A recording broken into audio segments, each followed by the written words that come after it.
नमस्कार दोस्तों, अभिवादन स्वीकार करें लोकेश त्रिपाठी की तरफ से। और आइए आज हम अपने संभव बैच के इस कारवां को आगे बढ़ाते हैं। चर्चा करते हैं औद्योगिक नीतियों पर, भारत में औद्योगिकरण की शुरुआत पर।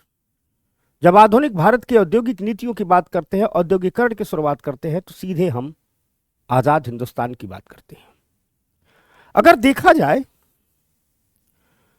तो ब्रिटिश काल की अगर बात करें तो शायद आपको याद होगा 1757 का प्लासी का युद्ध। थोड़ा सा इतिहास में चलते हैं। 1757 का प्लासी का युद्ध, कहते हैं भारत पर अंग्रेजों के अधिकार की कहानी यहीं से शुरू हुई थी और देश आजाद होता है 1947 में। 1947 में देश को आजादी मिलती है। यह वो कालखंड है जब भारत पर अंग्रेजों का अधिकार रहा। कहानी प्लासी से शुरू होती है, धीरे धीरे पूरे भारत पर अधिकार होता है। 1757 से लेकर के 1947 तक एक बात कॉमन रही, एक बात समान रही, वो थी ब्रिटिश काल की औद्योगिक नीति। अंग्रेजों ने 1757 से 1947 तक भारत में विऔद्योगीकरण की नीति को अपनाया। विऔद्योगीकरण,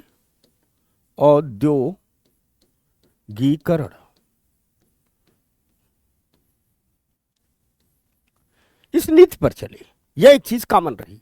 विऔद्योगीकरण का मतलब है कि भारत के स्थानीय उद्योगों को समाप्त कर देना, लेकिन उनकी जगह नए उद्योगों की स्थापना नहीं करना। दुनिया भर में एक शब्द आया, औद्योगिकरण। औद्योगिकरण में क्या था? औद्योगिकरण में पूरे यूरोप और अमेरिका में परंपरागत उद्योग समाप्त हुए, उनकी जगह ली आधुनिक उद्योगों ने। यानी परंपरागत हस्तशिल्प उद्योग की जगह आधुनिक उद्योगों ने जगह ले ली, मशीनीकरण ने जगह ले ली। भारत में उल्टा हुआ। भारत में पारंपरिक उद्योगों को समाप्त किया गया, लेकिन उनकी जगह नए उद्योग नहीं लाए गए। इसे विऔद्योगीकरण कहते हैं। यह इसलिए किया गया क्योंकि अंग्रेजी आर्थिक नीतियों का स्पष्ट उद्देश्य था भारत को एक ऐसी मंडी के रूप में विकसित करना जो कच्चे माल की सप्लायर हो और ब्रिटेन के उद्योगों द्वारा बने गए तैयार माल की उपभोक्ता हो, खपत करता हो। यानी कुल मिला जुला करके भारत की कीमत पर ब्रिटेन का औद्योगिकरण हुआ। इसलिए जब 1947 में आजादी मिलती है, 1947 में आजादी मिलती है,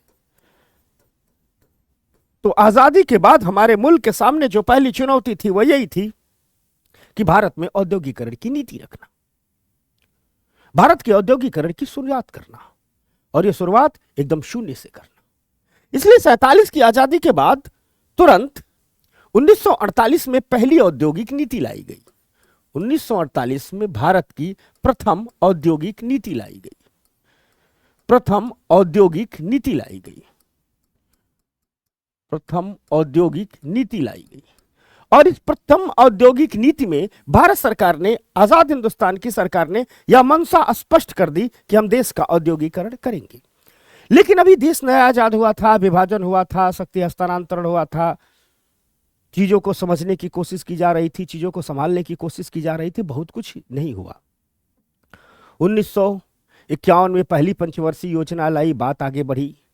जरूरत थी पहले देश की भूखे पेट को शांत करना, पूरा भारत भूखा हुआ था, कृषि पर फोकस किया गया। एक विस्तृत रूप से औद्योगिक नीति लाई गई 1956 में। तो 1956 में आई भारत की द्वितीय औद्योगिक नीति। 1956 में आई भारत की दूसरी औद्योगिक नीति। दूसरी औद्योगिक नीति, दूसरी औद्योगिक नीति। इस दूसरी औद्योगिक नीति से ही भारत के आधुनिक औद्योगिकरण की शुरुआत होती है। यह दूसरी औद्योगिक नीति ही थी जिसने भारत में औद्योगिकरण की नींव रखी। यह नीति इतनी महत्वपूर्ण थी कि इसे भारत का आर्थिक संविधान भी कहते हैं। इस नीति में सबसे पहले चर्चा इस बात पर हुई कि भारत में औद्योगिकरण का नेतृत्व कौन करेगा, प्राइवेट सेक्टर करेगा या सरकार करेगी या दोनों मिलजुल करके करेंगे। विस्तृत चर्चा हुई और स्थानीय और समय की जरूरतों को देखते हुए निर्णय लिया गया कि भारत में औद्योगिकरण का नेतृत्व सरकार करेगी, क्योंकि देश में प्राइवेट सेक्टर था ही नहीं। इक्के दुक्के जो उद्योगपति थे वो इतना भी सक्षम नहीं थे कि देश के औद्योगिकरण का नेतृत्व करें, क्योंकि पिछले 200 साल की गुलामी में ब्रिटिश सरकार ने एक और नीति का पालन किया था कि देश में औद्योगिकरण हो ही न, इससे देश में देसी औद्योगिक वर्ग का विकास नहीं हुआ था। आप लोग उदाहरण के रूप में सुनते होंगे, टाटा थे, बिरला थे, डालमिया थे, ये 2-3 लोग ही थे, और ये 2-4 लोग, 4-5 लोग इतने बड़े नहीं थे कि देश में औद्योगिकरण का नेतृत्व कर सके। इसलिए तय हुआ कि सरकार औद्योगिकरण का नेतृत्व करेगी, देश में औद्योगिकरण की शुरुआत सरकार करेगी। इसीलिए औद्योगिक नीति 1956 के मायने बहुत है। तो आइए, सरकार ने जिस औद्योगिकरण की शुरुआत की, औद्योगिक नीति की शुरुआत की, सरकार ने जो औद्योगिकरण की नींव रखी, उसकी विशेषता क्या थी, तो समझते हैं 1956 की औद्योगिक नीति। 1956 की औद्योगिक नीति, औद्योगिक नीति, यह जो 1956 की औद्योगिक नीति थी, इसमें सरकार ने देश के सभी उद्योगों को, सरकार ने देश के सभी उद्योगों को, इन सभी उद्योगों को 3 वर्ग में विभाजित किया। अनुसूची ए के उद्योग, अनुसूची ए, अनुसूची ए के उद्योग, अनुसूची बी के उद्योग, अनुसूची बी के उद्योग, और तीसरे नंबर पर रखा अनुसूची सी के उद्योग, अनुसूची सी के उद्योग। यानी अनुसूची ए, अनुसूची बी और अनुसूची सी, इन 3 भाग में सरकार ने उद्योगों को बांटा। सरकार ने कहा हम 3 भाग में उद्योगों को बांटते हैं, एक कहलाएंगे अनुसूची ए के उद्योग, दूसरा कहलाएगा अनुसूची बी के उद्योग, और तीसरा कहलाएंगे अनुसूची सी के उद्योग। ये जो अनुसूची ए के उद्योग थे, सरकार ने इस अनुसूची में 17 प्रकार के उद्योगों को रखा। 17 प्रकार, 17 नहीं 17 प्रकार, यानी 17 क्षेत्रों को रखा, और कहा गया ये 17 प्रकार के जो उद्योग हैं, ये 17 क्षेत्र के जो उद्योग हैं, इनकी स्थापना केंद्र सरकार करेगी। इनकी स्थापना कौन करेगा? इनकी स्थापना केंद्र सरकार करेगी। तो अनुसूची ए में सरकार ने 17 प्रकार के उद्योगों को रखा और कहा इनकी स्थापना केंद्र सरकार करेगी। उसी प्रकार सरकार ने अनुसूची बी में 12 प्रकार के उद्योगों को रखा, 12 प्रकार के उद्योगों को रखा और कहा इनकी स्थापना केंद्र और राज्य दोनों मिलकर करेंगे, केंद्र प्लस राज्य दोनों मिलकर करेंगे। शेष जो भी बचे 17 प्रकार किए हो गए, 12 प्रकार किए हो गए, यानी 29 प्रकार के हो गए। जो शेष बचे थे, जो शेष क्षेत्र थे, इनमें बेसिकली लघु उद्योग आते थे। इनमें कौन थे? लघु उद्योग। सरकार ने कहा जो लघु उद्योग होंगे इनकी स्थापना प्राइवेट सेक्टर करेगा। कौन करेगा? इनकी स्थापना प्राइवेट सेक्टर करेगा। सरकार ने कहा कि लघु उद्योगों की स्थापना प्राइवेट सेक्टर करेगा, यानी अनुसूची सी में शामिल उद्योगों को प्राइवेट सेक्टर के लिए छोड़ दिया गया, लेकिन मुक्त रूप से नहीं छोड़ा गया। यहां भी सरकार ने अपना नियंत्रण बनाए रखा। सरकार ने कहा कि अनुसूची सी में जो भी उद्योग शामिल होंगे, प्राइवेट सेक्टर जिन उद्योगों को लगाएगा उनके लिए लाइसेंस लेना होगा, यानी सरकार लाइसेंस देगी और जिस प्राइवेट सेक्टर को लाइसेंस मिलेगा वही इन लघु उद्योगों की स्थापना करेगा। यानी उद्योगों की पहले सरकार से लाइसेंस लेना पड़ता था कि हम उद्योग की स्थापना कर सकते हैं कि नहीं कर सकते हैं। साथ साथ सरकार यह भी तय करती थी कि कितना उत्पादन करोगे, यह भी सरकार ही बताती थी। किस क्षेत्र में अपना उत्पादन बेचोगे, यह भी सरकार ही बताती थी। अप्रत्यक्ष रूप से सरकार कीमतों में भी हस्तक्षेप करती थी, कीमतें कितनी रहेंगी ये भी सरकार तय करती थी। इसीलिए कहा जाता है यहीं से लाइसेंस राज की शुरुआत हुई। यानी इस औद्योगिक नीति में गौर से देखा जाए तो औद्योगिक क्षेत्र का नेतृत्व कौन कर रही है? सरकार। अनुसूची ए के पूरे उद्योग कौन लगाएगा? केंद्र सरकार लगाएगी। ठीक। अनुसूची बी के उद्योग कौन लगाएगा? केंद्र और राज्य लगाएगी। अनुसूची सी के उद्योग भले ही प्राइवेट सेक्टर लगाएगा, नियंत्रण लाइसेंस द्वारा किसका रहेगा? सरकार का। इसलिए कहा गया कि सरकार ने औद्योगिकरण की शुरुआत कर दी। समझ में आ गई बात? इन्हें, इस नीति को दो विशेषताओं के बीच बांटा जाता है। कहा जाता है ए और बी जो अनुसूची बनाई, इसके तहत सरकार ने उद्योगों का आरक्षण कर दिया। यानी उद्योगों को कह दिया कि ये उद्योग क्या रहेंगे, आरक्षित रहेंगे। किसके लिए आरक्षित रहेंगे? तो सरकार के लिए रहेंगे। यानी इन सेक्टर के उद्योगों की स्थापना सरकार ही कर सकती है, प्राइवेट सेक्टर तो इधर झांक ताक भी नहीं सकता है। मेरी बात समझिएगा गौर से। इसे उद्योगों का आरक्षण कहते हैं। साथ साथ जो अनुसूचित सी के उद्योग थे जिनमें लाइसेंसिंग प्रणाली द्वारा नियंत्रण रखा गया, इसे कहते हैं सरकार की लाइसेंसिंग नीति। और यहीं से सरकार की लाइसेंसिंग नीति की शुरुआत हुई, यहीं से सरकार का लाइसेंस राज शुरुआत हुआ। 1956 की औद्योगिक नीति में इतने के साथ साथ कुछ और काम किए गए। साथ साथ कहा गया, अगली बात जो इस नीति में कही गई कि हम विदेशी निवेश पर प्रतिबंध लगाते हैं। विदेशी निवेश पर प्रतिबंध, विदेशी निवेश पर प्रतिबंध।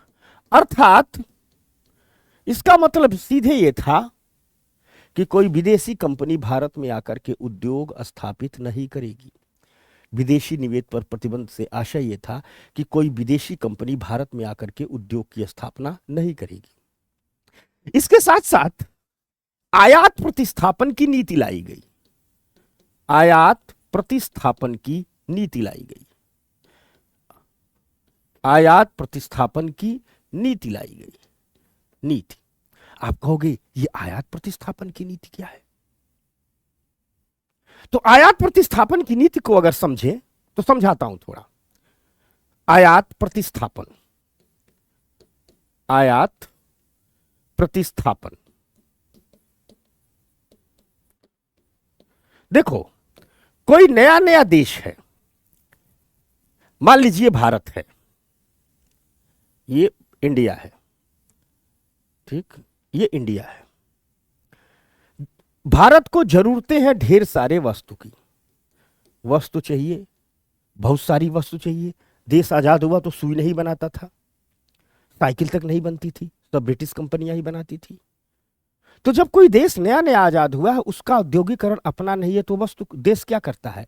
इन वस्तुओं का विदेशों से आयात करता है। आयात करता है, यही तो नॉर्मल करता है ना भाई, विदेशों से आयात किया करेगा। अन्य देशों ने यही किया। लेकिन 1956 की औद्योगिक नीति में कहा गया कि हम आयात नहीं करेंगे।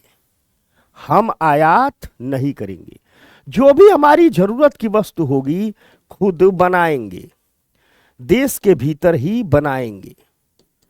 देश के भीतर ही क्या करेंगे? बनाएंगे। यानी आयात से बचेंगे, आयात को प्रतिस्थापित करेंगे, आयात नहीं करेंगे।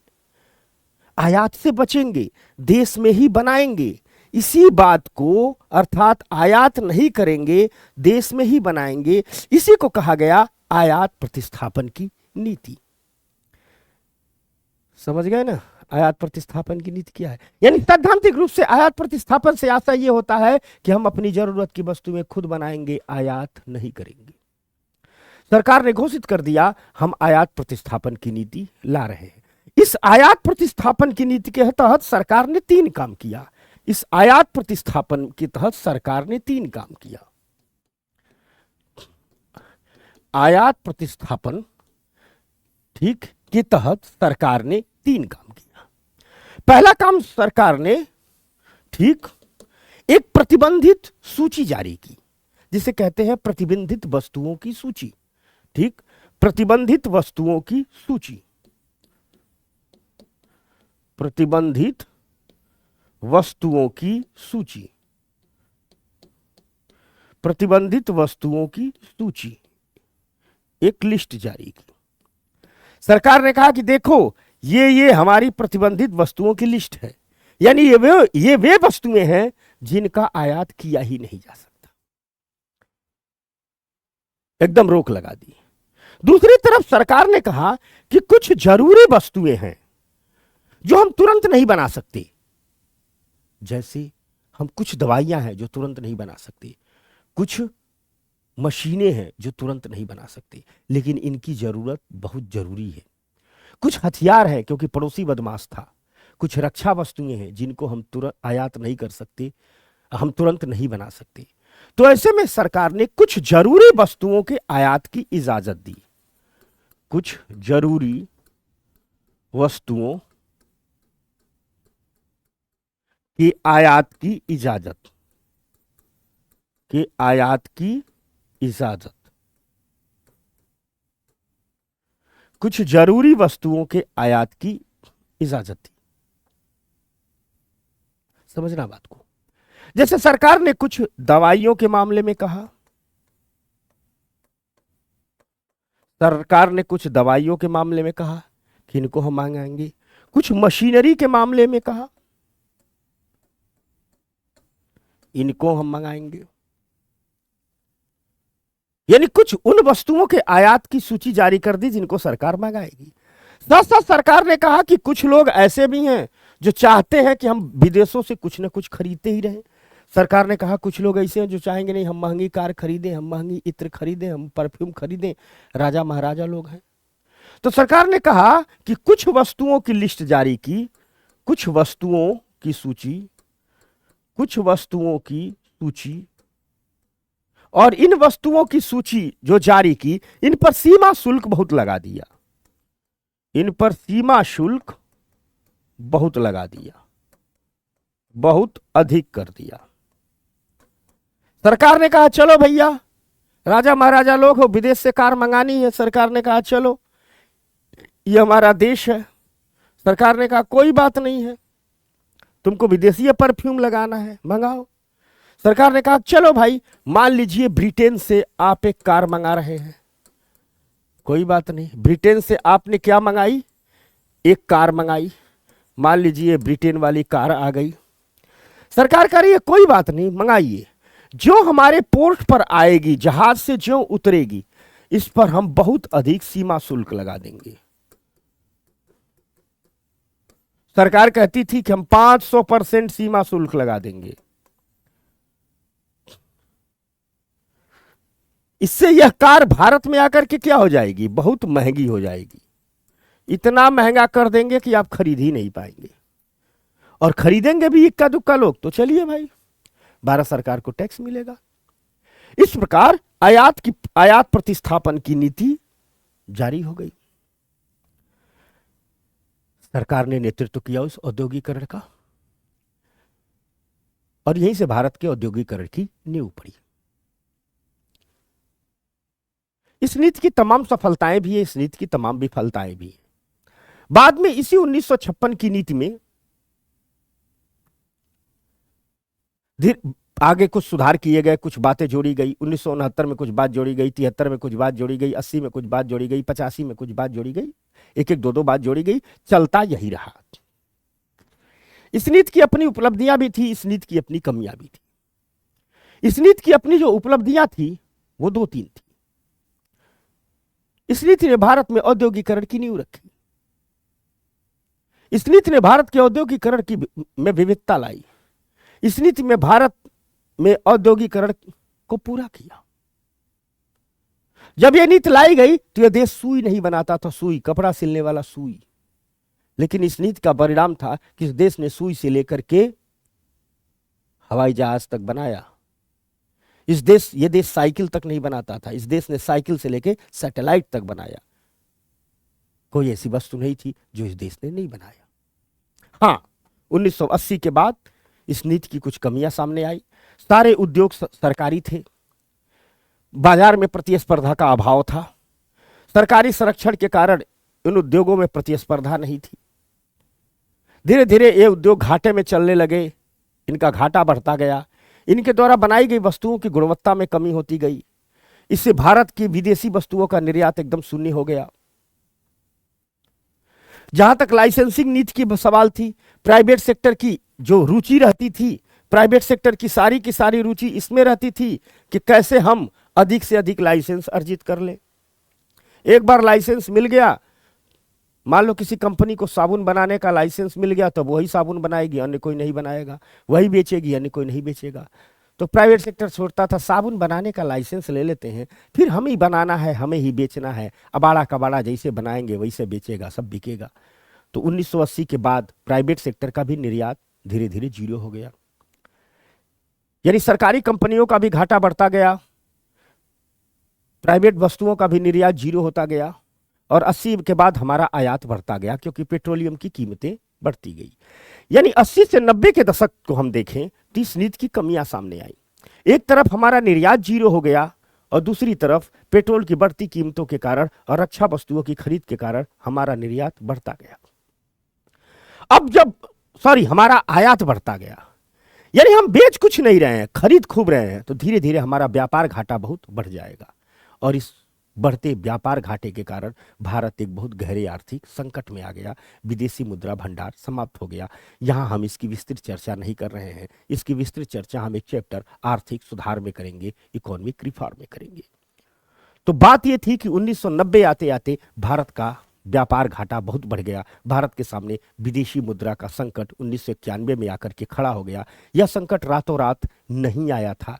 इस संकट के पीछे देश की काम करने वाली सरकारें थीं, औद्योगिक नीतियों की कमियां थी, तमाम वजहें थी, और 1991 में ऐसी हालत आ गई थी कि भारत के पास सिर्फ 2 सप्ताह का पेट्रोलियम बचा था जिससे भारत आयात जरूरतें पूरा कर सकता था। यानी भारत के विदेशी मुद्रा भंडार में सिर्फ इतना ही पैसा था कि 2 सप्ताह का पेट्रोल खरीद सकता था, और यह भी पैसा कहां से आया था? तो यह भी विदेश से उधार लिया गया था।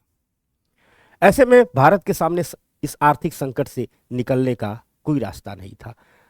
सौभाग्य की बात है कुछ ही समय देश को एक ऐसा प्रधानमंत्री मिला जो एक साथ दार्शनिक भी था, साहित्यकार भी था, कवि भी था, राजनेता भी था, और साथ साथ एक महान अर्थशास्त्री था, और वो थे हमारे स्वर्गीय प्रधानमंत्री पीवी नरसिम्हा राव। पीवी नरसिम्हा राव ने कमान संभाली और उनको जरूरत थी एक अर्थशास्त्री वित्त मंत्री की, तो वित्त मंत्री मिले स्वर्गीय मनमोहन सिंह जी। और इन दोनों ने कहा कि जो बीमारी देश के सामने आई है, इस बीमारी का हम समुचित इलाज करेंगे। ये वो बीमारी है जो एंटीबायोटिक से ठीक नहीं होगी, इसके लिए सर्जरी लेनी पड़ेगी, कड़वी दवा लेनी पड़ेगी। और इन्होंने सर्जरी की और देश में आर्थिक सुधार लेकर के आए। उन्हें कहा जाता है 1991 के आर्थिक सुधार, 1991 के इकोनॉमिक रिफॉर्म। तो सीधे सीधे हम बात करते हैं 1991 के आर्थिक सुधारों की। आया 1991 का आर्थिक सुधार, 1991 की इकोनॉमिक रिफॉर्म, और 1991 के आर्थिक सुधारों में जो सबसे पहला सुधार था वो था औद्योगिक नीति में सुधार। यानी 1991 के आर्थिक नीति सुधारों के तहत जो पहला सुधार था, फर्स्ट सुधार था, जो फर्स्ट रिफॉर्म था, जो फर्स्ट सुधार था, उस फर्स्ट सुधार को ही कहते हैं, ठीक, औद्योगिक नीति में सुधार। औद्योगिक नीति में सुधार, औद्योगिक नीति में सुधार। जो फर्स्ट सुधार था उसे कहते हैं औद्योगिक नीति में सुधार। 1991 के आर्थिक सुधारों में जो पहला सुधार था उसे ही कहते हैं औद्योगिक नीति में सुधार। यानी 1956 की औद्योगिक नीति में सुधार लाया गया, और सुधार ये लाया गया कि पूरी की पूरी तरह और 1956 की औद्योगिक नीति ही बदल दी गई। और औद्योगिक नीति में जो सुधार लाया गया उसके लिए लाई गई 1991 की नई औद्योगिक नीति, 1991 की न्यू इंडस्ट्रियल पॉलिसी। इसे नई औद्योगिक नीति कहते हैं, इसे नई औद्योगिक नीति कहते हैं। तो 1956 में जो औद्योगिक नीति लाई गई उसे नई औद्योगिक नीति कहते हैं, न्यू इंडस्ट्रियल पॉलिसी कहते हैं। 1991 में जो औद्योगिक नीति लाई गई इसे नई औद्योगिक नीति कहते हैं। वास्तविकता तो यह इस देश में 2 ही औद्योगिक नीति लाई गई, एक 1956 में लाई गई जो 1991 तक चली। हाँ, बीच बीच में उस औद्योगिक नीति में ऐसे पुछल्ले 2-2, 4-4 चीजें जोड़ी गई, यही बात है। दूसरी तरफ, ठीक, दूसरी तरफ इसी 1956 की नीति को पूरा बदल दिया गया 1991 में, और 1991 में पूरा बदल करके, ठीक, नई औद्योगिक नीति लाई गई। यही 1991 की नई औद्योगिक नीति आज तक चल रही है, अभी तक चल रही है। इस 1991 की औद्योगिक नीति में जो सबसे पहला काम किया गया वो उद्योगों का आरक्षण समाप्त। यानी उद्योगों के आरक्षित करने की जो व्यवस्था थी समाप्त। अर्थात शेड्यूल ए में आरक्षित जो 17 प्रकार के उद्योग थे समाप्त, शेड्यूल बी में आरक्षित जो 12 प्रकार के उद्योग थे समाप्त। यानी आरक्षित उद्योगों का की संकल्पना समाप्त, यानी उद्योगों का आरक्षण समाप्त, उद्योगों का आरक्षण समाप्त।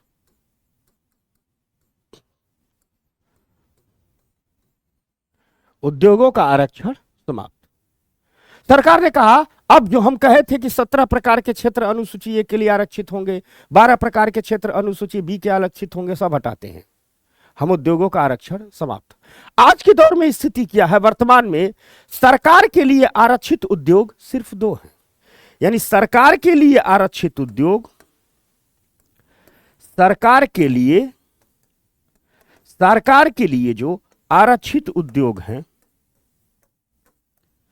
सरकार के लिए जो आरक्षित उद्योग हैं कितने हैं? सिर्फ 2 हैं, सिर्फ 2 हैं। एक है परमाणु ऊर्जा, ठीक, एक है परमाणु ऊर्जा और दूसरा है रेलवे परिचालन, रेलवे परिचालन, दूसरा है रेलवे परिचालन। यानी सरकार के लिए आरक्षित उद्योगों की संकल्पना समाप्त हो गई। सरकार ने कहा 2 उद्योग हैं जो सरकार के लिए आरक्षित रहेंगे, यहां भी धीरे धीरे प्राइवेट सेक्टर लाएंगे। तो वर्तमान में सिर्फ सरकार के लिए आरक्षित उद्योग 2 हैं, एक है परमाणु ऊर्जा और रेलवे परिचालन। उसी प्रकार 1956 की नीति में कहा गया था कि प्राइवेट सेक्टर उद्योगों की स्थापना के लिए लाइसेंस लेगा, इसे लाइसेंसिंग नीति कहा गया। 1991 की औद्योगिक नीति में कहा गया कि लाइसेंसिंग नीति को भी हम समाप्त करते हैं। यानी 1991 की औद्योगिक नीति में जो दूसरी बात कही गई वो ये कही गई कि लाइसेंसिंग नीति समाप्त, लाइसेंसिंग नीति समाप्त, लाइसेंसिंग नीति समाप्त। कहा गया कि हम लाइसेंसिंग पॉलिसी को क्या करते हैं? समाप्त करते हैं, लाइसेंसिंग नीति समाप्त। सरकार ने कहा सैद्धांतिक तौर पर हम कहते हैं कि अब उद्योग लगाने के लिए लाइसेंस नहीं लेना पड़ेगा। हाँ, देश के स्वास्थ्य और देश की सुरक्षा को ध्यान में रख करके कहा गया कि सिर्फ 5 उद्योग ऐसे हैं, 5 क्षेत्र ऐसे हैं जिनके लिए लाइसेंस लेना जरूरी है। तो 5 क्षेत्र ये अपवाद में रखे गए हैं, 5 क्षेत्र जिनके लिए, 5 क्षेत्र जिनके लिए लाइसेंस लेना अनिवार्य है, जिनके लिए लाइसेंस अनिवार्य है, ठीक। और ये 5 जो क्षेत्र हैं, ये जो 5 क्षेत्र हैं जिनके लिए लाइसेंस लेना अनिवार्य है, वो कौन से हैं? उसमें पहला है एरोस्पेस तथा defence product, aerospace plus defence product, defence product यानी स्पेस में जहाज बनाने वाले जहाज में लगने वाले किसी पार्ट का उत्पादन करते हैं, रक्षा से संबंधित किसी वस्तु का उत्पादन करते हैं, तो उसके लिए आपको लाइसेंस लेना होगा, ठीक। दूसरा है बारूद, बारूद प्लस औद्योगिक विस्फोटक, औद्योगिक विस्फोटक और डिटोनिंग फ्यूज, डिटोनिंग फ्यूज। या जो डिटोनिंग फ्यूज है यह वही फ्यूज कंडक्टर है जो आरडीएक्स में लगा के विस्फोट करा दिया जाता है। तो कहा गया कि बारूद, पटाखा बना रहे हैं तो लाइसेंस लेना होगा, औद्योगिक विस्फोटक और डिटोनिंग फ्यूज, इनमें भी अगर उद्योग की स्थापना करते हैं तो आपको लाइसेंस लेना होगा। तीसरा है खतरनाक रसायन, खतरनाक रसायन। दुनिया भर की ये पेंट इंडस्ट्रियां हैं ना, पेंट इंडस्ट्री हुई, चाहे केमिकल इंडस्ट्री हुई, चाहे कीटनाशक दवाइयों बनाने वाली इंडस्ट्री हुई, उसमें ढेर सारे खतरनाक रसायनों का प्रयोग किया जाता है। कहा गया खतरनाक रसायन का उत्पादन कर रहे हैं तो आपको लाइसेंस लेना होगा। चौथा कहा गया टोबैको प्रोडक्ट, सिगरेट और टोबैको प्रोडक्ट। टोबैको प्रोडक्ट, सरकार ने कहा कि अगर तंबाकू का से जुड़े हुए किसी भी प्रोडक्ट का उत्पादन करते हैं तो आपको लाइसेंस लेना होगा। इसके साथ सरकार ने कहा एल्कोहल और उससे जुड़े वस्तु, एल्कोहल, सरकार ने कहा अगर आप शराब बनाने की फैक्ट्री लगाते हैं तो आपको लाइसेंस लेना होगा। यानी लाइसेंसिंग नीति को समाप्त किया गया। ये 5 चीजें रह गई जिनका उत्पादन यदि आपको करना है तो आपको लाइसेंस लेना होगा। बात समझ में आ गई बात? तो लाइसेंसिंग नीति को समाप्त किया गया। साथ साथ सरकार ने एक और नीति जो कहा गया था आयात प्रतिस्थापन की, इसको भी समाप्त कर दिया गया। आयात प्रतिस्थापन की नीति समाप्त। आयात प्रतिस्थापन की नीति, आयात प्रतिस्थापन की नीति समाप्त। कहा कि आयात प्रतिस्थापन की नीति हम समाप्त करते हैं। साथ साथ सरकार ने कहा विदेशी निवेश की इजाजत, यानी विदेशी निवेश पर जो प्रतिबंध लगा था यह भी हटा दिया गया। सरकार ने कहा विदेशी निवेश की इजाजत, अर्थात जो भी विदेशी निवेश के लिए प्रतिबंध लगाए गए थे हटा दिया गया। सरकार ने कहा कि हर क्षेत्र में विदेशी निवेश आ सकता है। ठीक, सिर्फ वर्तमान में सिर्फ 4 क्षेत्र छोड़ करके हर जगह विदेशी कंपनी आकर के व्यापार कर सकती है, उद्योग लगा सकती है। वो 4 क्षेत्र है जुआ, लॉटरी, परमाणु ऊर्जा और रेलवे परिचालन। ये 4 ऐसा है जहां पर विदेशी कंपनियां नहीं आ सकती। बाकी जितने भी क्षेत्र हैं सब में विदेशी निवेश की इजाजत दे दी गई। यही था 1991 की ठीक नई औद्योगिक नीति, और यही थे 1991 के आर्थिक सुधारों के रूप में औद्योगिक क्षेत्र में किए गए सुधार, और यही औद्योगिक नीति आज तक चल रही है। तो 1956 की औद्योगिक नीति को बदल करके 1991 की औद्योगिक नीति लाई गई। ये बात चलती रही। ठीक, उसके साथ साथ एक बात और कही गई, एक बात और नहीं जानी गई। तो जो भारत की सरकारी कंपनियां हैं, जो सरकारी कंपनियां हैं, कहा गया कि जो सरकारी कंपनियां घाटे में चल रही हैं उनका हम निजीकरण करेंगे, निजीकरण और विनिवेश करेंगे। क्या कहा कि निजीकरण और विनिवेश करेंगे। ये सब आगे चैप्टर में पढ़ेंगे। निजीकरण मतलब कंपनी को पूरा बेच देना, ठीक। विनिवेश मतलब कुछ शेयर बेचना, पूरा न बेचना। निजीकरण विनिवेश सब आगे पढ़ेंगे। साथ साथ सरकार ने कहा कि जो उद्योग फायदे में चल रहे हैं, जो उद्योग, जो सरकारी उपक्रम फायदे में चल रहे हैं, इन सरकारी उपक्रमों को स्वायत्तता देंगे। सरकारी उपक्रमों को, सरकारी उपक्रमों को स्वायत्तता देंगे। सरकारी उपक्रमों को स्वायत्तता देंगे। कहा कि हम सरकारी उपक्रमों को क्या देंगे? स्वायत्तता देंगे। ठीक, कहा कि हम सरकारी उपक्रमों को स्वायत्तता देंगे, काफी छूट देंगे कि जाएं, सरकारी रहें, लेकिन प्राइवेट सेक्टर की तर्ज पर व्यवसाय व्यापार करें। आज भी ये सब बातें चल रही, ये सब हुआ। उसके बाद इंडस्ट्रियल पॉलिसी के रूप में पहल की गई 2006 में, लाया गया सेज, स्पेशल इकोनॉमिक जोन। तो आइए अब बात करते हैं स्पेशल इकोनॉमिक जोन की। Special economic zone, special economic zone, ठीक। विशेष विशेष आर्थिक क्षेत्र, इसे कहते हैं सेज, इसे कहते हैं सेज, स्पेशल इकोनॉमिक जोन, विशेष आर्थिक क्षेत्र।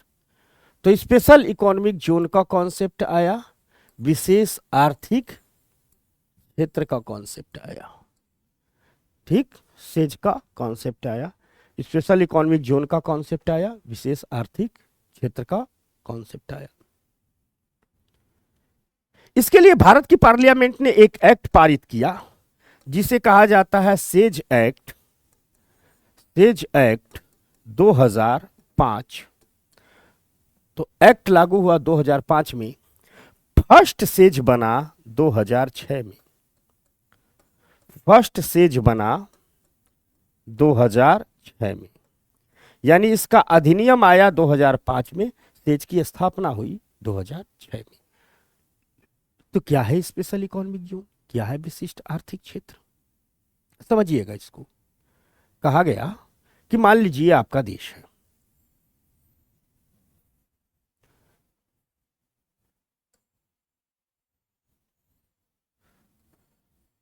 मान लीजिए ये आपका देश है, ठीक, ये अपना देश है। नक्शा हमसे बनता नहीं है, थोड़ा ज्यादा खराब बन गया, थोड़ा इसको बनाते हैं, पूरा नहीं बनेगा।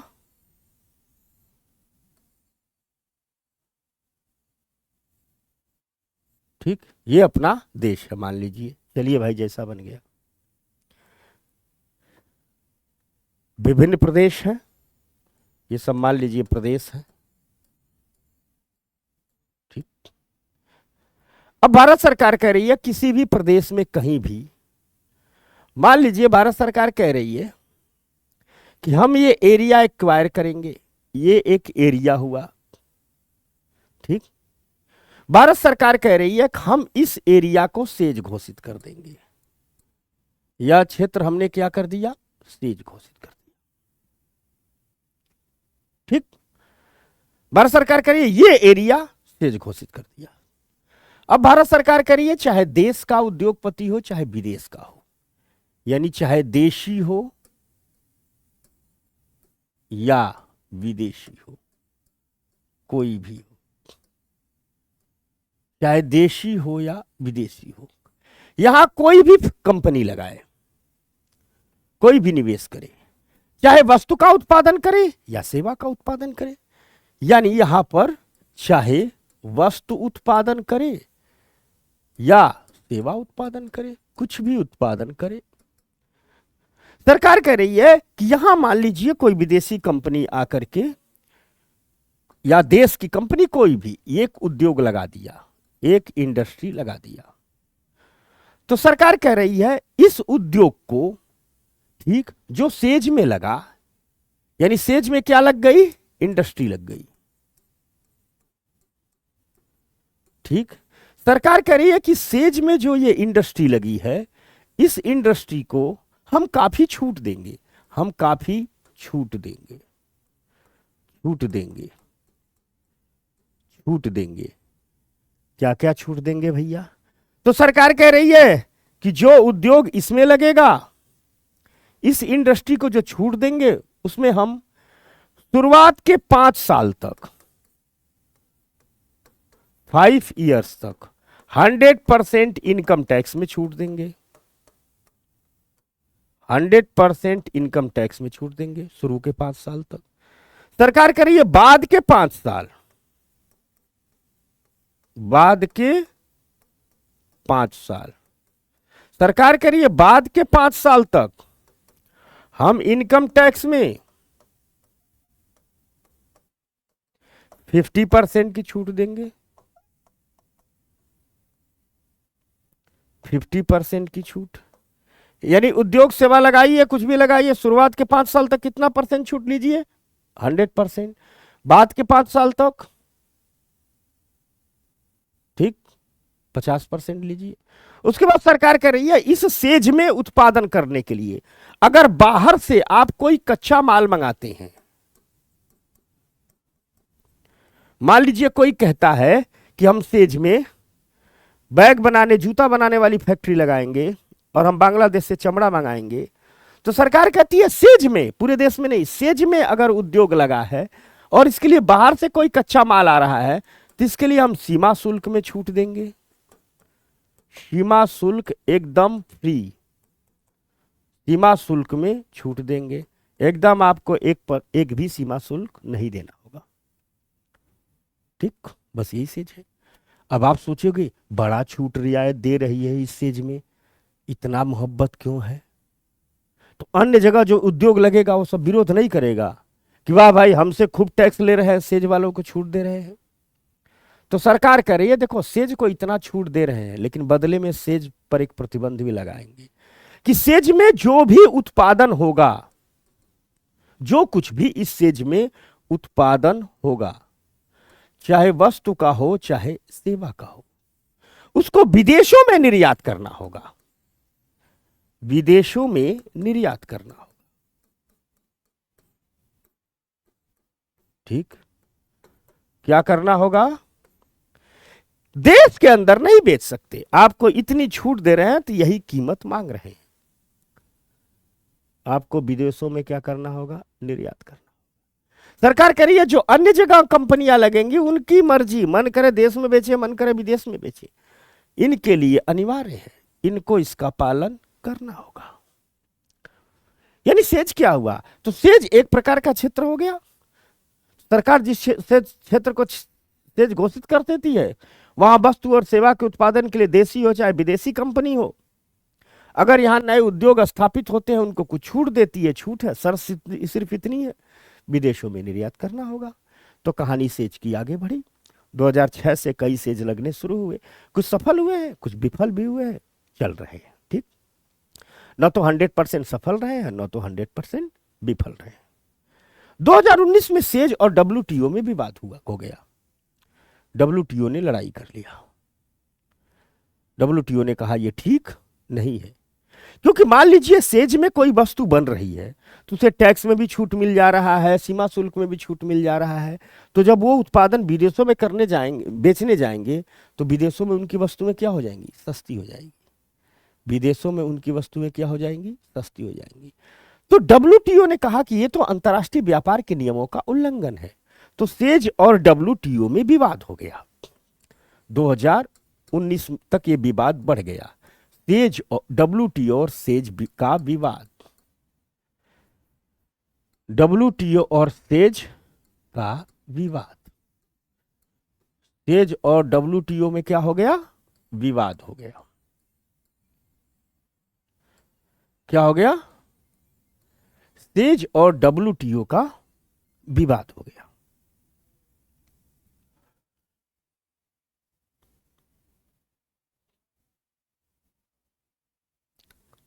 डब्ल्यूटीओ और सेज का विवाद हो गया। क्या हुआ? डब्ल्यूटीओ और सेज का विवाद हो गया। विवाद क्या था? डब्ल्यूटीओ कहता था, डब्ल्यूटीओ ने कहा भारत सरकार से कि सेज बंद करो। डब्ल्यूटीओ ने कहा कि सेज को बंद करो। सीधे सीधे डब्ल्यूटीओ ने कह दिया कि सेज का बंद करो। क्योंकि क्यों बंद करो? क्योंकि अंतर्राष्ट्रीय व्यापार नियमों का उल्लंघन हो रहा है। अंतर्राष्ट्रीय व्यापार नियमों का उल्लंघन हो रहा है। अंतर्राष्ट्रीय व्यापार नियमों का उल्लंघन हो रहा है। इसलिए क्या करो? सेज को बंद करो। बंद करो भैया सेज को, इससे अंतर्राष्ट्रीय व्यापार के नियमों का उल्लंघन हो रहा है। हटाओ, बहुत हुआ। इंडिया ने कहा ऐसे कैसे बंद कर देंगे। भारत ने कहा देखिए बंद तो नहीं करेंगे, हाँ अपनी सेज नीति में सुधार करेंगे, थोड़ा बहुत सुधार कर लेंगे। और इसके लिए इंडिया ने बाबा कल्याणी समिति का गठन किया। बाबा कल्याणी अर्थशास्त्री भी हैं और उद्योगपति भी हैं। बाबा कल्याणी समिति का गठन किया। समिति का गठन, ठीक। भारत ने कहा कि बाबा कल्याणी समिति का गठन कर रहे हैं, ये बाबा कल्याणी साहब सुझाव देंगे और इनके सुझावों के हिसाब से हम सेज में सुधार करेंगे। सेज में सुधार करेंगे। क्या करेंगे? सेज में सुधार करेंगे। कहा रिपोर्ट देंगे और इनके हिसाब से हम सेज में क्या करेंगे? सुधार करेंगे। तो बाबा कल्याणी समिति रिपोर्ट दे रही है, सुझाव दे रही है और सरकार धीरे धीरे सुधार कर रही है। तो ये कहानी सेज की है। ठीक वैसे ही 2011 में एक कॉन्सेप्ट आया निम्ज का। निम्ज निम्ज निम्ज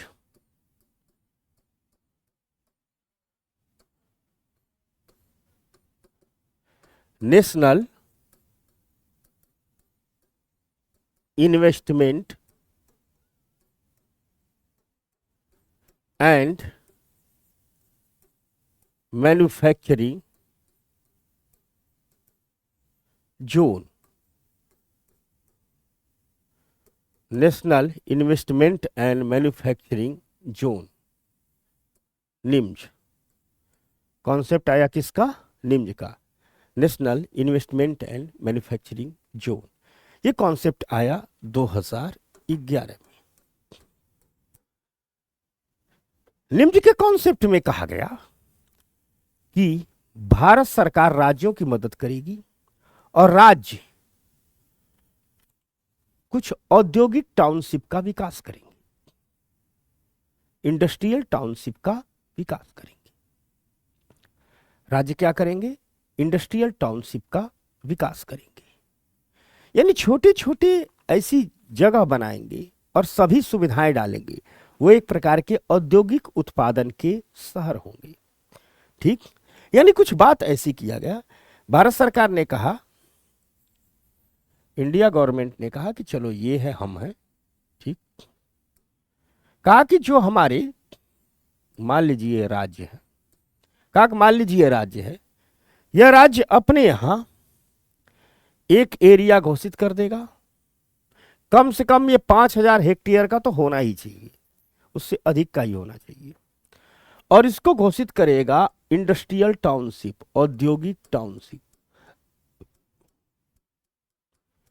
क्या करेगा? औद्योगिक टाउनशिप इसको घोषित करेगा। ठीक, कहा गया किसको क्या घोषित करेगा? औद्योगिक टाउनशिप। और इस औद्योगिक टाउनशिप में राज्य सरकार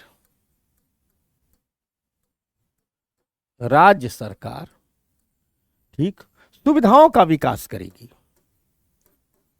सुविधाओं का विकास करेगी। क्या करेगी? सुविधाओं का विकास करेगी। यहां बिजली देगी, यहां पानी देगी, यहां सड़क देगी, यहां सीवेज देगी, यहां स्किल सेंटर बनाएगी, यहां बैंक बनाएगी, यहां आवास बनाएगी, सब विकास करेगी। केंद्र सरकार मदद करेगी और इसको कहा जाएगा निम्ज। ठीक, यानी निम्ज क्या है? तो निम्ज एक प्रकार के औद्योगिक टाउनशिप है। और कहा गया कि प्राइवेट सेक्टर इसमें आकर के उद्योग लगाएगा। मान लो ये जो प्राइवेट सेक्टर है, मान लीजिए प्राइवेट सेक्टर के लोग हैं, उद्योगपति हैं, देश का भी हो सकता है, विदेश का भी हो सकता है। प्राइवेट सेक्टर इसमें क्या लगाएगा? उद्योग लगाएगा। इसमें क्या लगाएगा? उद्योग लगाएगा। और इस उद्योग में जो भी उत्पादन होगा स्वतंत्र है, चाहे जहां बेची। यानी सेज और निम्ज में यही अंतर है। तो सेज को छूट भी अधिक है, निम्ज को छूट कम है। हाँ, बेच कहीं भी सकते हैं, देश के अंदर बेचिए, बाहर बेचिए, आप जानिए, आपका काम जाने। तो ये कहानी है निम्ज की। 13 निम्ज पर काम चल रहा है, जिस कार्य हो रहा है, जिसमें 3 तो बन के तैयार हो गए और काम करना शुरू कर दिए। बड़ी शानदार सफलता है इन 3 निम्ज की, 3 निम्ज की। ठीक, और ये जो 3 निम्ज हैं, एक है प्रकाशम। प्रकाशम ये आंध्र प्रदेश में है, ये आंध्र प्रदेश में है। दूसरा निम्ज है संगरेड्डी। संगरेड्डी, ठीक, ये निम्ज तेलंगाना में है, तेलंगाना में है। और तीसरा निम्ज है कलिंग नगर। कलिंग नगर, ये उड़ीसा में है। ये 3 निम्न है। ठीक, प्रकाशम, संगरेड्डी और कलिंग नगर। तो संगरेड्डी तेलंगाना में है, प्रकाशम आंध्र प्रदेश में है, कलिंग नगर उड़ीसा में है। तो 2011 के बाद निम्न की कहानी शुरू हुई। 2014 में सरकार आई, मोदी जी आए, प्रधानमंत्री बने, और 2014 में सरकार ने एक औद्योगिक क्षेत्र में एक नई पहल शुरू की, बड़े स्तर की पहल शुरू की, और इसको कहा गया make in India. Make in India, make in India, इसको कहा गया मेक इन इंडिया। तो जो शुरुआत की उसको कहा गया make in India. Make in India की शुरुआत भारत ने 2014 में किया, और भारत सरकार ने स्पष्ट कहा कि हम मेक इन इंडिया लेकर के आ रहे हैं, और हमारे मेक इन इंडिया लाने का एम है, उद्देश्य है भारत को विनिर्माण के केंद्र के रूप में विकसित करना, मैन्युफैक्चरिंग हब के रूप में विकसित करना। यानी उद्देश्य क्या है? तो उद्देश्य है भारत को विनिर्माण के भारत को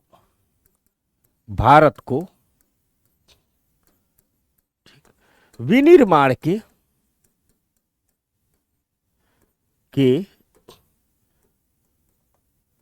केंद्र के रूप में विकसित करना, केंद्र के रूप में विकसित करना, भारत को विनिर्माण के केंद्र के रूप में विकसित करना। किस रूप में विकसित करना? भारत को विनिर्माण के केंद्र के रूप में विकसित करना, भारत को एक मैन्युफैक्चरिंग हब के रूप में विकसित करना। ठीक, ये उद्देश्य है। सरकार ने कहा कि हम मेक इन इंडिया के तहत 4 क्षेत्रों में काम करेंगे, जिसे सरकार ने मेक इन इंडिया के पिलर कहा, मेक इन इंडिया के स्तंभ कहा। कि तो मेक इन इंडिया के स्तंभ, मेक इन इंडिया के स्तंभ, मेक इन इंडिया के स्तंभ। सरकार ने कहा कि जो हमारी मेक इन इंडिया है ये 4 स्तंभों पर खड़ी है, 4 पिलर पर खड़ी है। सरकार ने कहा जो पहला पिलर है वो है नई प्रक्रिया, वो है नई प्रक्रिया। यानी व्यापार और निवेश की हम नई प्रक्रिया को लाएंगे। क्या लाएंगे? व्यापार और निवेश की हम नई प्रक्रिया को लाएंगे। सरकार ने दूसरी बात कहा, दूसरा है नई अवसंरचना, नई अवसंरचना। सरकार ने कहा हम देश में नए सिरे से इंफ्रास्ट्रक्चर को बनाएंगे, इंफ्रास्ट्रक्चर सेक्टर में बात होगी। सरकार ने कहा तीसरा है नई सोच, हम सोच बदलेंगे कि हम खरीदार अब नहीं रहेंगे, हम विक्रेता बनेंगे, हम आयातक नहीं, हम निर्यातक बनेंगे। और साथ साथ सरकार ने कहा चौथा स्तंभ है नए क्षेत्र, नए क्षेत्र। सरकार ने कहा कि जिन क्षेत्रों में भारत में एक भी उद्योग नहीं है उसमें भी उद्योग लगाएंगे। जैसे सेमीकंडक्टर चिप नहीं बनती थी, भारत अब बना रहा है। औद्योगिक क्षेत्र में सिर्फ सरकारी कंपनियां, सारी वेपन्स मैन्युफैक्चरिंग में, हथियार निर्माण में सिर्फ सरकारी कंपनियां होती थी। भारत ने कहा नहीं, हथियार निर्माण में हम प्राइवेट सेक्टर को भी लाएंगे। आज वेपन्स निर्माण में भी प्राइवेट सेक्टर आ गया। तो इन 4 स्तंभों पर मेक इन इंडिया खड़ी की गई और काफी काम इसमें किए गए। मेक इन इंडिया में अगर सेक्टर्स की बात की जाए, क्षेत्र की बात की जाए, ठीक, मेक इन इंडिया के अगर सेक्टर्स की बात की जाए, क्षेत्र की बात की जाए, तो मेक इन इंडिया में 4 क्षेत्र को शामिल किया गया। सॉरी, मेक इन इंडिया में 2 क्षेत्र को शामिल किया गया, एक विनिर्माण, एक विनिर्माण, ठीक, और दूसरा रक्षा।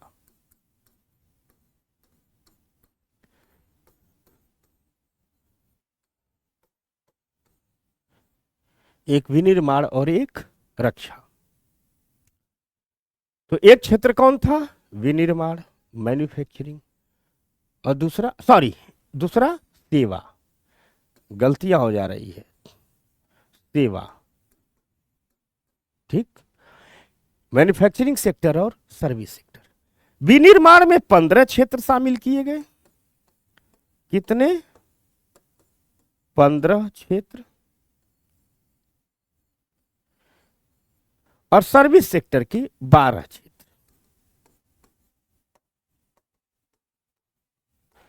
यानी कुल कितने हो गए? 27। 27 हो गए कि नहीं हो गए? कुल कितने हो गए? 27। मैन्युफैक्चरिंग के 15, सेवा के 12, कुल कितने हो गए? 27।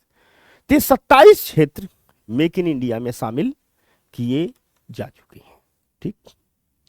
इसके बाद मेक इन इंडिया को चूंकि सपोर्ट देना था, तो मेक इन इंडिया को सपोर्ट देने के लिए, सहयोग देने के लिए सरकार एक और योजना लेकर के आई, और वो योजना है startup India. Make in India को सपोर्ट देने के लिए सरकार एक और योजना लेकर के आई, जिस 2016 में सरकार ने कहा इसको सपोर्ट की जरूरत है, तो सरकार लेकर के आई स्टार्टअप इंडिया। तो इस मेक इन इंडिया को सपोर्ट देने के लिए सरकार 2016 में लेकर के आई स्टार्टअप इंडिया।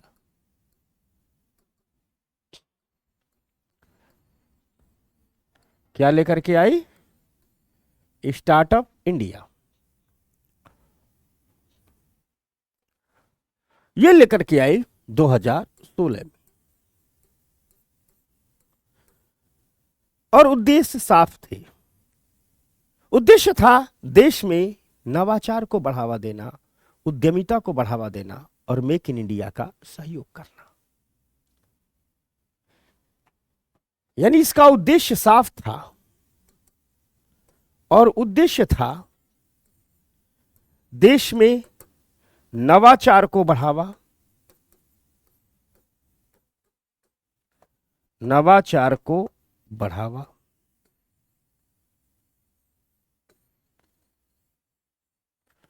और दूसरा उद्यमिता को बढ़ावा।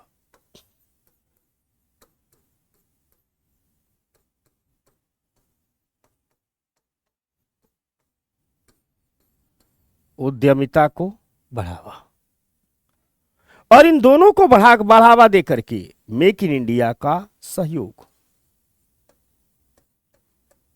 मेक इन इंडिया को सहयोग, मेक इन इंडिया को सहयोग। कहा कि उद्यमिता को बढ़ावा दीजिए, नवाचार को बढ़ावा दीजिए, और इन दोनों को बढ़ावा देकर के क्या कीजिए? मेक इन इंडिया को सहयोग दीजिए। तो क्या है स्टार्टअप? आप लोग सोच रहे होंगे क्या है स्टार्टअप? क्या है स्टार्टअप? तो सरकार कह रही है किसी भी नए विचार और नया आइडिया के साथ कोई भी व्यवसाय जब शुरू किया जाता है तो वही स्टार्टअप है, ठीक। यानी किसी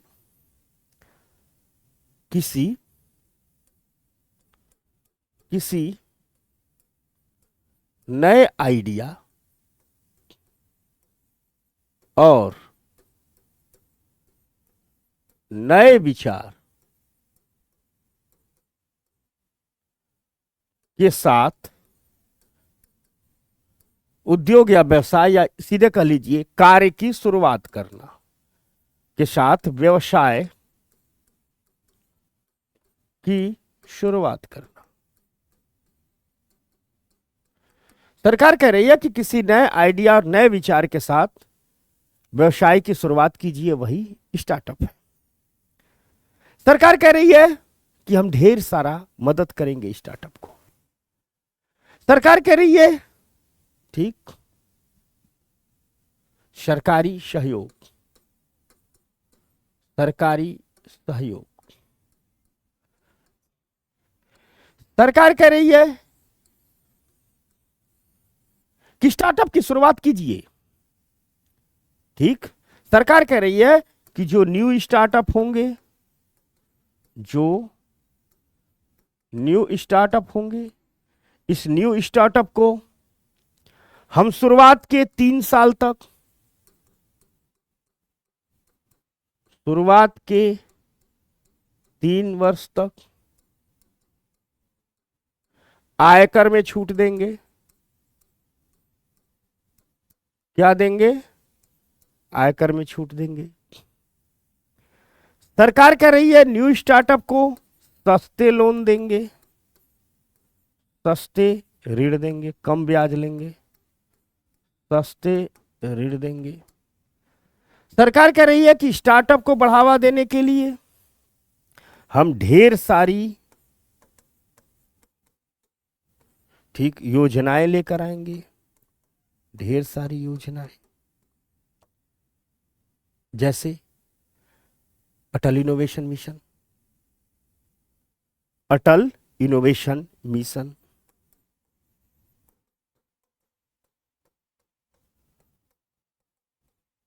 इनोवेशन मिशन सरकार ये करे, हम ये लेकर के आएंगे। सरकार कह रही है कि स्टार्टअप को ऋण देने के लिए हमने एक ऋण गारंटी कोष बनाया है, ऋण गारंटी कोष। और ऋण गारंटी कोष में हम 20,000 करोड़ रुपए डाल रहे हैं, 20,000 करोड़ रुपए। इससे हम स्टार्टअप को क्या देंगे? ऋण देंगे, ताकि स्टार्टअप को फंड का क्राइसिस न हो, ऋण का संकट न हो। ये सब काम किया गया स्टार्टअप इंडिया को बढ़ावा देने के लिए। बात आगे बढ़ती रही। ठीक, एक बड़ी पॉलिसी आई कोविड में। हुआ कुछ यूं, आया कोरोना, और कोरोना से ने स्वास्थ्य को जो घाव दिए तो दिए, अर्थव्यवस्था को भी घाव दिए। और इन घावों पर मलहम लगाने के उद्देश्य से, इन आपदा में अवसर उठाने के उद्देश्य से भारत सरकार ने एक नई पहल की, जिसे कहा गया आत्मनिर्भर भारत अभियान। तो आइए आगे बढ़ते हैं। आत्मनिर्भर भारत अभियान, आत्मनिर्भर भारत अभियान, अभी यही मेन है, आत्मनिर्भर भारत अभियान।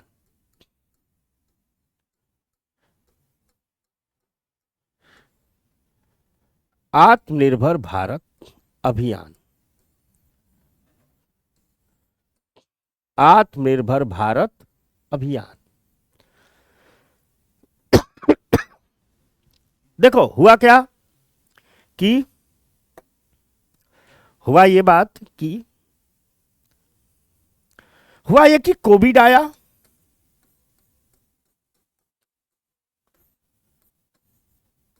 याद है ना, कोरोना लॉकडाउन, कई जगह तो कोरोना मैया की पूजा भी होने लगी थी। कोविड आया,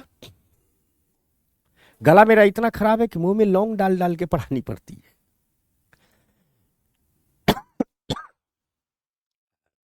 कोविड आया, इससे भारत में दिक्कत क्या हुई? अचानक भारत को कई वस्तुओं की संकट महसूस हुआ। भारत ने कहा, अरे दादा, हमारे देश में तो एक पीपीई किट नहीं बनता है जिसको पहन करके डॉक्टर ऑपरेशन करता है, एक को नहीं बनता है।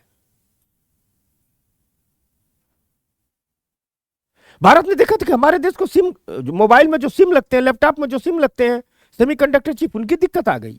भारत ने देखा कि हमें कई मशीनों की दिक्कत आ गई। भारत ने कहा हमें तो MRI machine, ultrasound, CT scan, सबकी दिक्कत आ गई। तो भारत ने कहा ये तो खतरनाक है, यानी हमारी अर्थव्यवस्था में ढेर सारी चीजें ग्लोबल सप्लाई चेन पर निर्भर कर रही।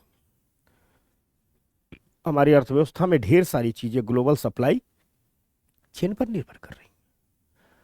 भारत ने कहा कि यह दिक्कत हमारे ही सामने नहीं आई है। भारत ने कहा कि दुनिया के तमाम देशों के सामने दिक्कत आ गई है। यानी दुनिया की अर्थव्यवस्था में सब कुछ ठीक ठाक नहीं चल रहा है। भारत ने कहा इसे काम नहीं चलेगा, भारत को अपने पैरों पर कुछ खड़ा होना पड़ेगा, और खड़ा तो है ही है, मजबूती से खड़ा होना पड़ेगा। इतना उत्पादन करना होगा कि अपनी सभी जरूरतों को हम पूरा कर सके जरूरत पड़ने पर, और साथ साथ जरूरत अगर दुनिया को पड़े तो हम दुनिया की भी जरूरत को पूरा कर सके। क्योंकि हमारे यहां तो हमारे उपनिषद कृषि हजारों वर्ष पहले कह के गए थे कि अयम निज परावेति गणना लघु चेतसा उदार चरिता नामकृत वसुधैव कुटुंबकम। तो हम तो उनके वारिश हैं, हम तो उत्तराधिकारी। इसलिए 2020 का, कोविड तो 19 में आ गया, 2020 का जब स्वतंत्रता दिवस आया, स्वतंत्रता दिवस,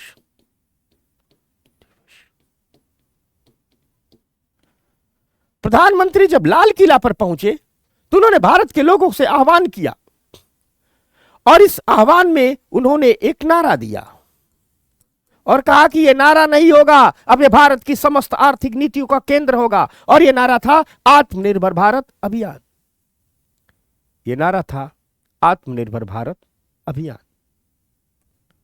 प्रधानमंत्री ने कहा कि अब मेक इन इंडिया की बात नहीं होगी, अब बात make in India for the world की होगी।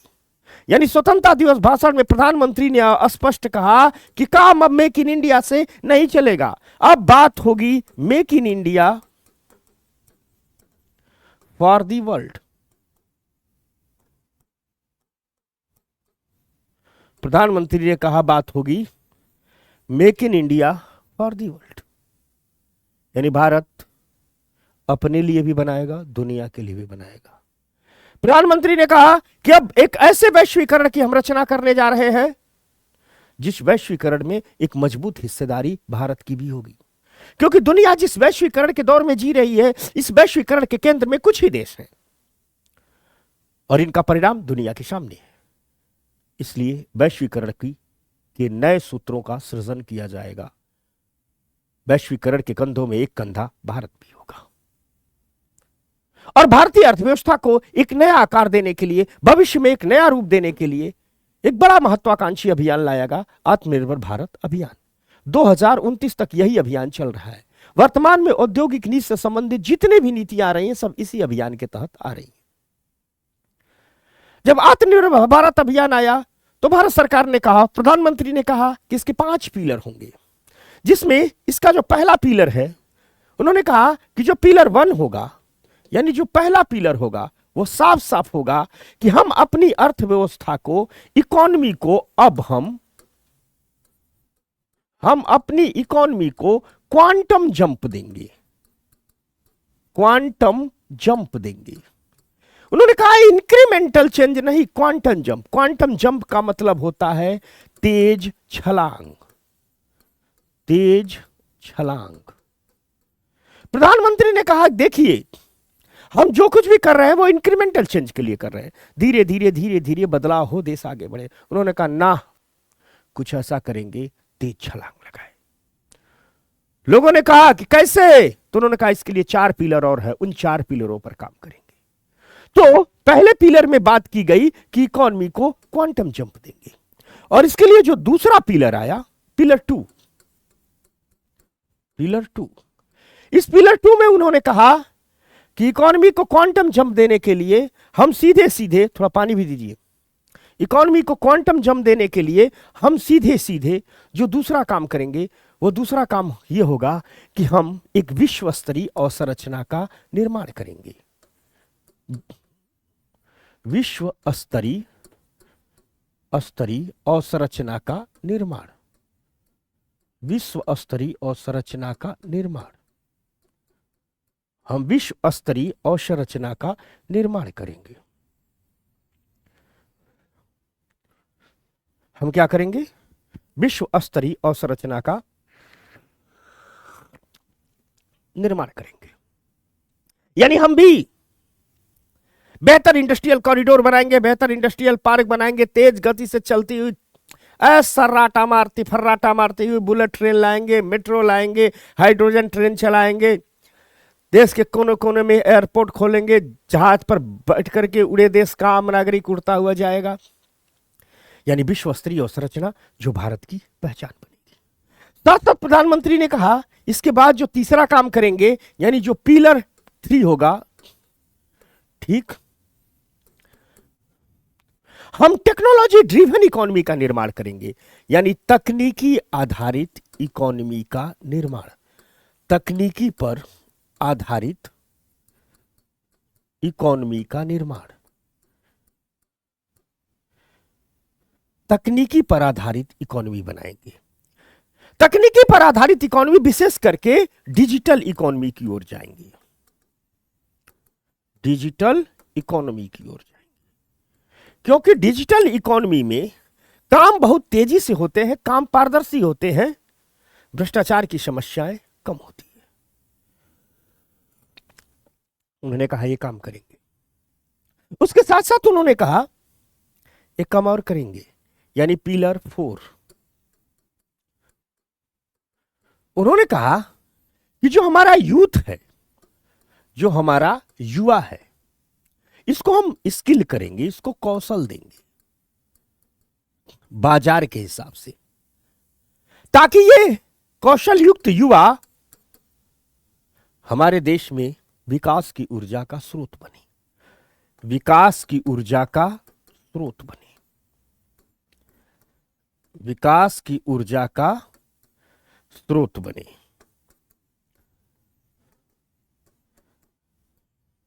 हमारा एक कौशल युवा क्या करे, विकास की ऊर्जा का स्रोत बने। उसके बाद कहा गया कि हम पिलर 5, 5वें पिलर की बात कहेंगे। कहा कि अपने देश में जो डिमांड है वो तो यही है, हम बाजार में न्यू डिमांड क्रिएट करेंगे, न्यू डिमांड क्रिएट करेंगे, न्यू डिमांड उत्पन्न करेंगे, उत्पन्न करेंगे, और जो भी न्यू डिमांड उत्पन्न करेंगे उसकी सप्लाई भी करेंगे, उसकी सप्लाई भी करेंगे। प्रधानमंत्री ने कहा कि न्यू डिमांड क्रिएट करेंगे और उसकी सप्लाई भी करेंगे, न्यू डिमांड भी क्रिएट करेंगे और उसकी सप्लाई भी करेंगे। और एक विस्तृत रूपरेखा बनाई गई है आत्मनिर्भर भारत अभियान के तहत। औद्योगिक नीति के तहत अब जितनी योजनाएं लाई जा रही हैं, सारी की सारी योजनाएं किसके तहत लाई जा रही हैं? अब सारी की सारी योजनाएं इसी आत्मनिर्भर भारत अभियान के तहत लाई जा रही है। इस आत्मनिर्भर भारत अभियान के बाद तुरंत सरकार औद्योगिक क्षेत्र को बढ़ावा देने के लिए एक योजना लेकर के आई, उसे कहते हैं PLI योजना, production linked production production production production linked incentive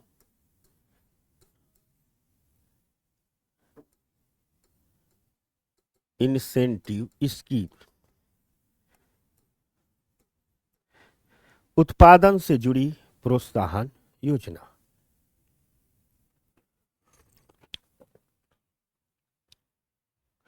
उत्पादन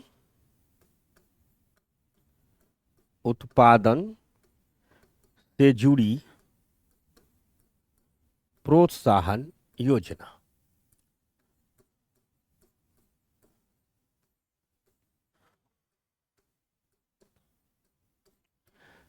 प्रोडक्शन, उत्पादन से जुड़ी प्रोत्साहन योजना।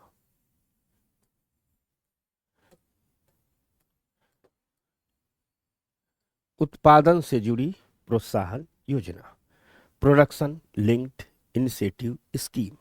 इसे ही यह 2020 में लाई गई। ठीक, इसे ही पीएलआई योजना कहा जाता है। मार्च 2020 में लाई गई, इसे ही पीएलआई योजना कहा जाता है। यह पीएलआई योजना आत्मनिर्भर भारत अभियान के तहत ही लाई गई। आत्मनिर्भर भारत अभियान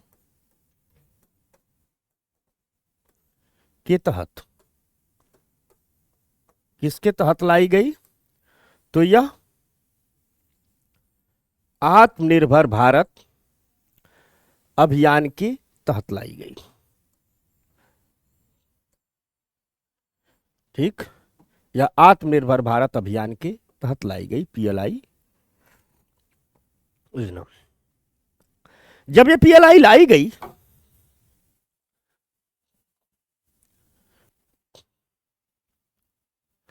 जब ये पीएलआई योजना लाई गई तो लाई गई थी तो 3 ही क्षेत्र में।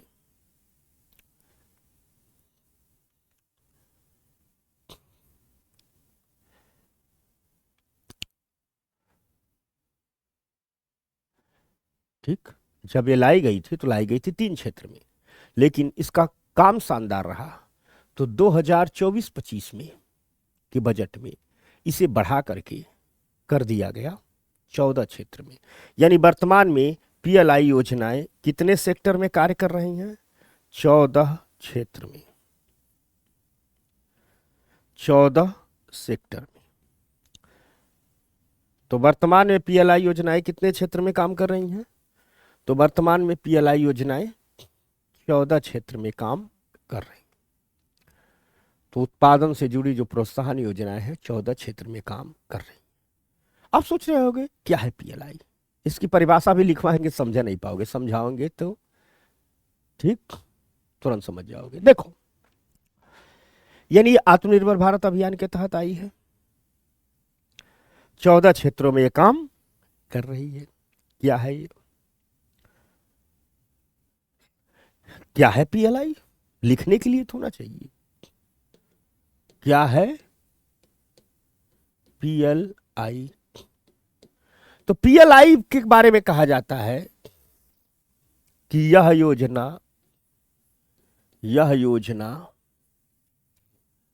भारत में निर्मित उत्पादों की वृद्धिशील बिक्री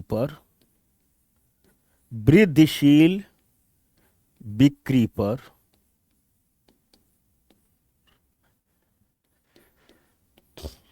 वित्तीय प्रोत्साहन देती है।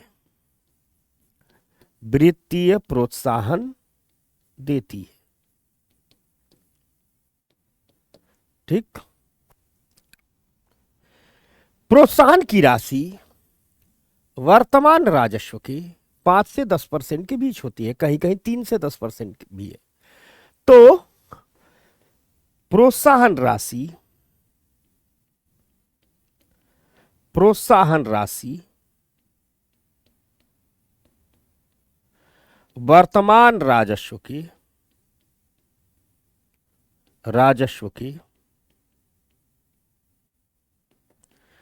3 से 10%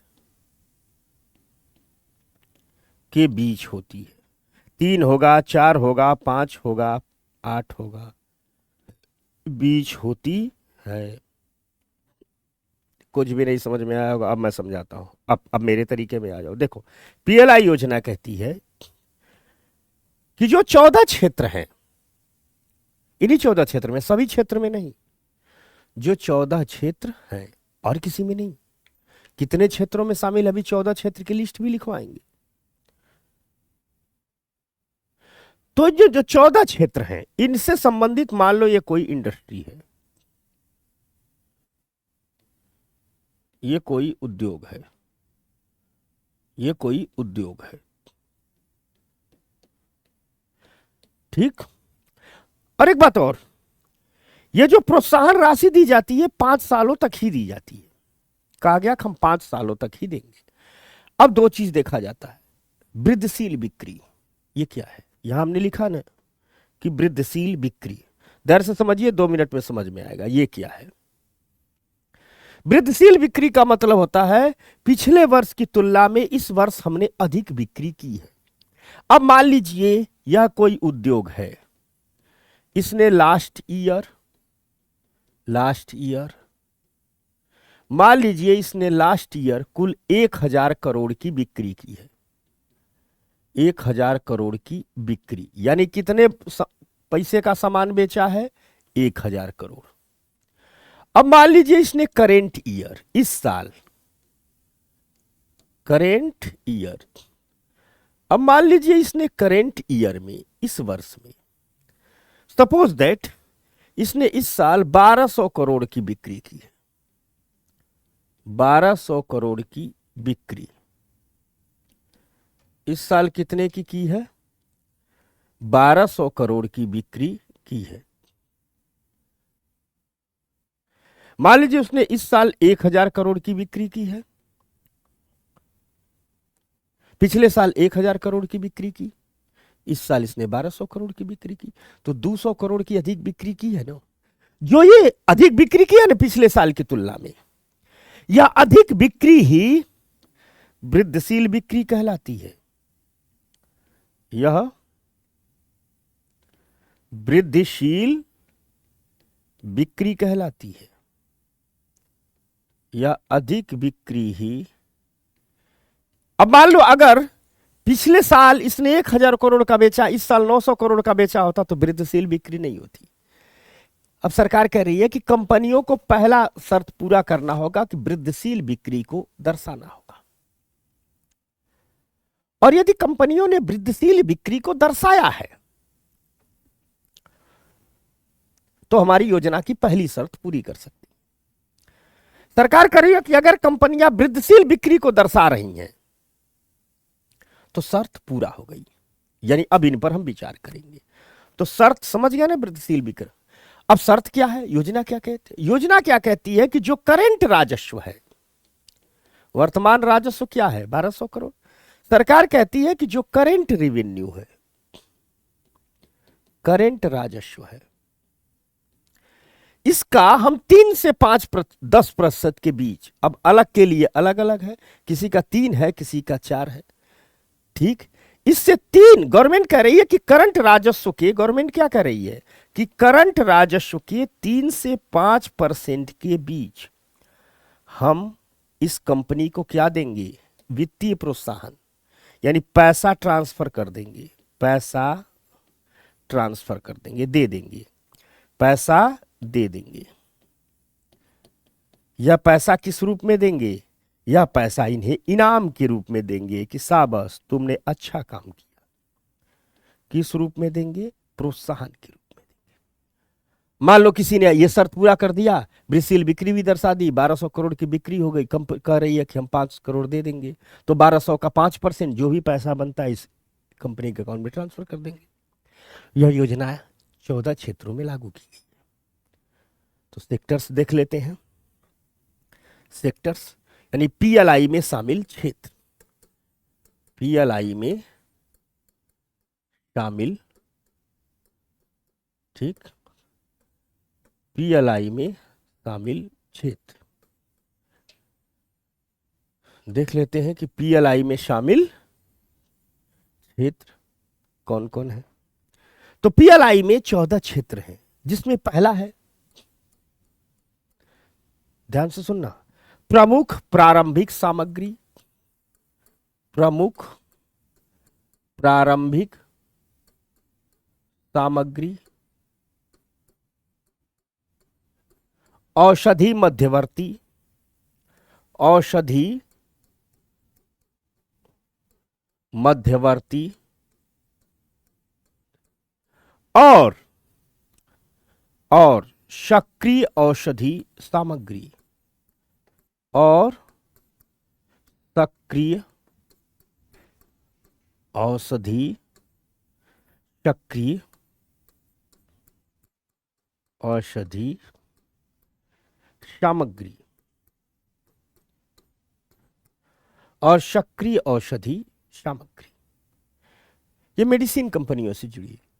देखो मान लो कुछ तुम लोग एक टेबलेट खाते हो ना, तो जो सफेद रंग का जो टेबलेट होता है उसमें कुछ होता थोड़ा है, वह उसकी प्रमुख प्रारंभिक सामग्री है। तो कोई कंपनी है जो सिर्फ वही बनाती है। औषधि मध्यवर्ती, हर दवाई में ढेर सारे कंपोनेंट मिलाए जाते हैं ना, तो उन कंपोनेंट मिलाए जाने के पहले उसमें कुछ अन्य दवाई डालती है ताकि वो आपस में रिएक्शन ना करे, ताकि वो आपस में रिएक्शन न करे। सक्रिय औषधि सामग्री का मतलब, सक्रिय औषधि सामग्री का मतलब ये होता है, ठीक समझना बात को, सक्रिय औषधि सामग्री का मतलब ये होता है कि अंतिम में जो मेडिसिन दवाई के पत्ते पर कंपोनेंट लिखा होता है ना, वो आखिरी मेडिसिन है। वो जो अंतिम मेडिसिन है वह सक्रिय औषधि सामग्री है। अलग अलग कंपनियां कोई प्रारंभिक सामग्री बनाती है, कोई औषधि मध्यवर्ती बनाती है, कोई सक्रिय औषधि सामग्री बनाती है। तो अलग अलग कंपनियां अगर वृद्धिशील बिक्री दिखा रही हैं तो उनको प्रोत्साहन दिया जाएगा। दूसरा कहा गया कि बड़े पैमाने पर इलेक्ट्रॉनिक्स विनिर्माण, बड़े पैमाने पर, बड़े पैमाने पर इलेक्ट्रॉनिक्स विनिर्माण, बड़े पैमाने पर इलेक्ट्रॉनिक्स विनिर्माण, कि बड़े पैमाने पर जो लोग इलेक्ट्रॉनिक्स विनिर्माण करेंगे उनको भी हम पीएलआई में लाएंगे। तीसरा कहा गया चिकित्सा उपकरणों का निर्माण, चिकित्सा उपकरणों का निर्माण, ये तीसरा क्षेत्र है। चौथा कहा गया इलेक्ट्रॉनिक प्रौद्योगिकी उत्पाद, इलेक्ट्रॉनिक प्रौद्योगिकी उत्पाद, इलेक्ट्रॉनिक प्रौद्योगिकी उत्पाद। पांचवा कहा गया pharmaceutical drug, pharmaceutical drugs, pharmaceutical drugs. छठा कहा गया, ठीक, छठा कहा गया दूर संचार और नेटवर्किंग उत्पाद, दूर संचार और नेटवर्किंग, मोबाइल, दूर संचार और नेटवर्किंग उत्पाद। सातवां कहा गया खाद्य उत्पाद, खाद्य उत्पाद, फूड प्रोसेसिंग, इसी को क्या कहा जाता है, फूड प्रोसेसिंग भी कहता है, खाद्य प्रसंस्करण, यानी खाद्य प्रसंस्करण में भी पीएलआई योजना है। आठवां कहा गया गृहोपयोगी विद्युत उपकरण, यानी घरों में उपयोग होने वाले विद्युत उपकरण, इन्हें व्हाइट गुड्स भी कहा जाता है, श्वेत वस्तुएं भी कहा जाता है, ये फ्रिज एसी ओसी। तो गृहोपयोगी, गृहोपयोगी विद्युत उपकरण, इन्हें श्वेत वस्तुएं भी कहा जाता है, इन्हें श्वेत वस्तुएं भी कहा जाता है, ठीक। नौवां कहा गया सोलर पैनल, इसे कहा गया solar PV module, solar PV module. अरे आपके घर की छतों पर जो सोलर पैनल लगता है ना, वही वाला है। नौवां कहा गया सोलर पैनल। दसवां कहा गया, दसवां कहा गया ऑटोमोबाइल, ऑटोमोबाइल और ऑटो कंपोनेंट, और ऑटो कंपोनेंट, ठीक। 11वां कहा गया advance chemistry cell battery, advance chemistry cell battery.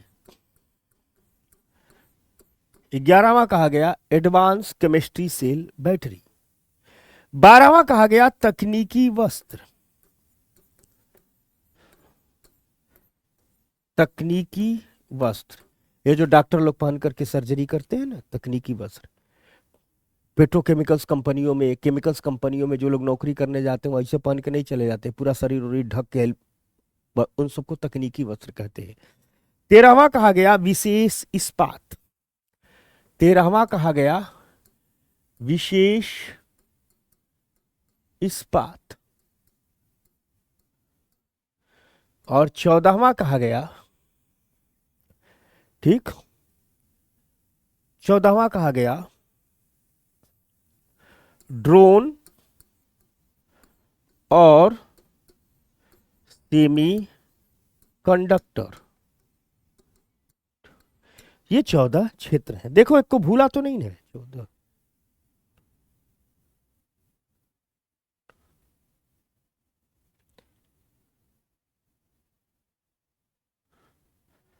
पहला, दूसरा, तीसरा, चौथा, पांचवा, छठा, सातवां, आठवां, नौवां, 10, 11, 12, 13, 14।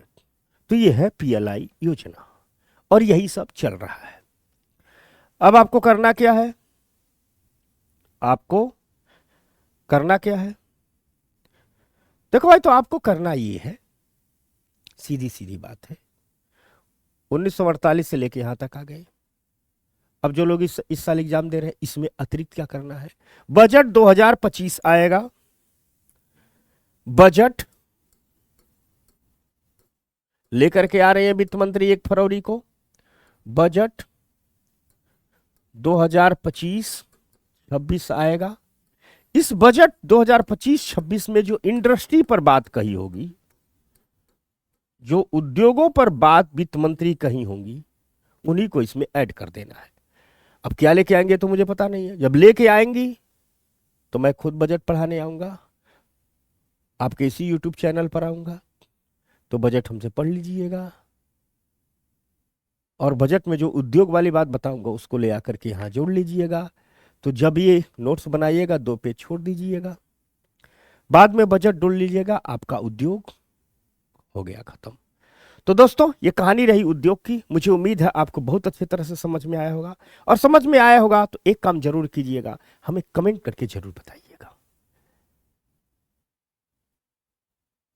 क्योंकि जब विद्यार्थी को बातें समझ में आ जाती है, विद्यार्थी को ज्ञान मिल जाता है, तो हमें भी कर्म करने की प्रेरणा मिलती है।